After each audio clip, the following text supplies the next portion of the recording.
Good morning and welcome to Beebly News. I am Susie News. Breaking news this morning. We now cross live through local broadcast that is unfolding. Hello. Hey team, how are we? How are we doing? I understand that you guys have some questions for me about the things I've been saying on Beebly News. Nothing scandalous, I hope.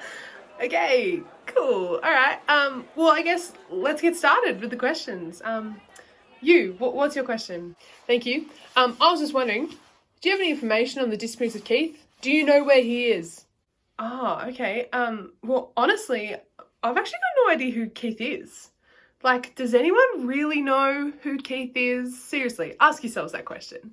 But also, why is everyone making such a big fuss about him? Why all this media attention? I don't get it. I don't know. Interesting.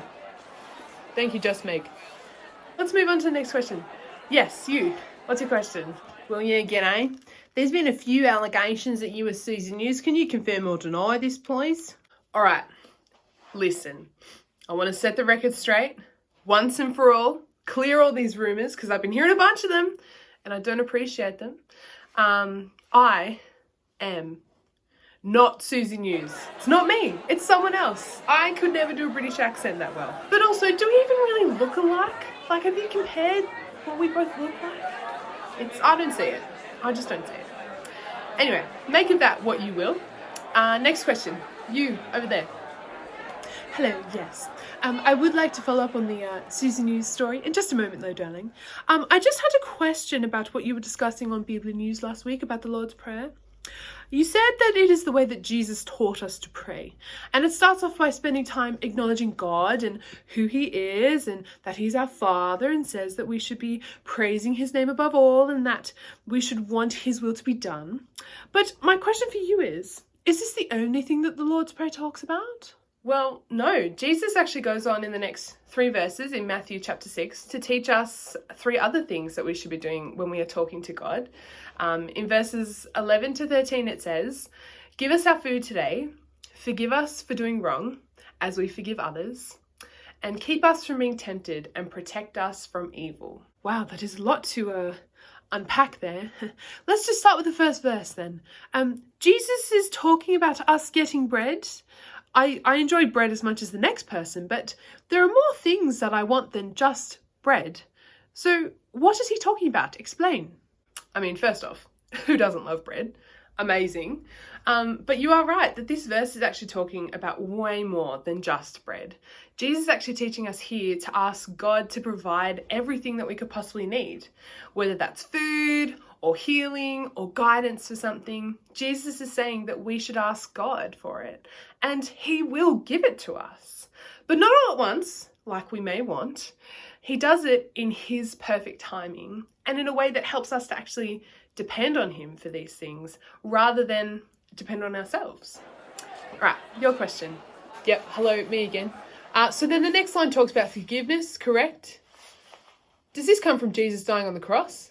Yes, Jesus is showing us that we should be regularly asking God to forgive us for doing the wrong thing.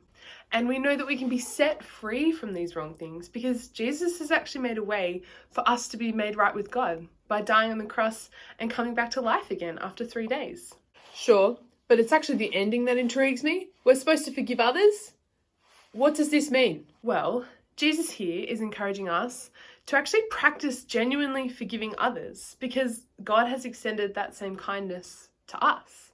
And I mean, if the creator of the universe, who is perfect and awesome, can forgive me for my sinfulness, I'm pretty sure that I can forgive others around me, even though sometimes it might take a really long time or it can be really hard to forgive someone when they've wronged me or someone I really care about.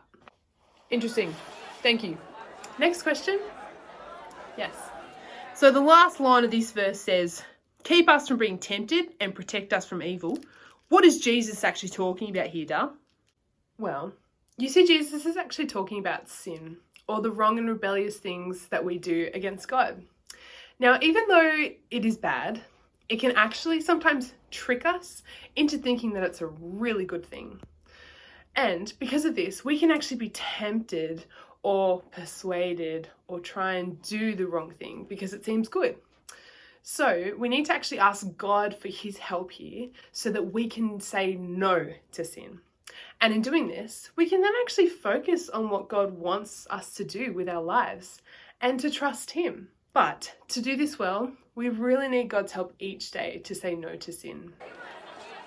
Any final questions? So that's it. To the Lord's Prayer. Well, yeah, it's pretty comprehensive of a prayer, don't you guys reckon? You know, it covers all sorts of topics, and Jesus has given us, through the Lord's Prayer, a pretty solid outline that we can actually use to talk to God whenever and wherever we want to. It's pretty awesome stuff. Any more questions? Yes, question? We interrupt this broadcast with a message from our sponsors.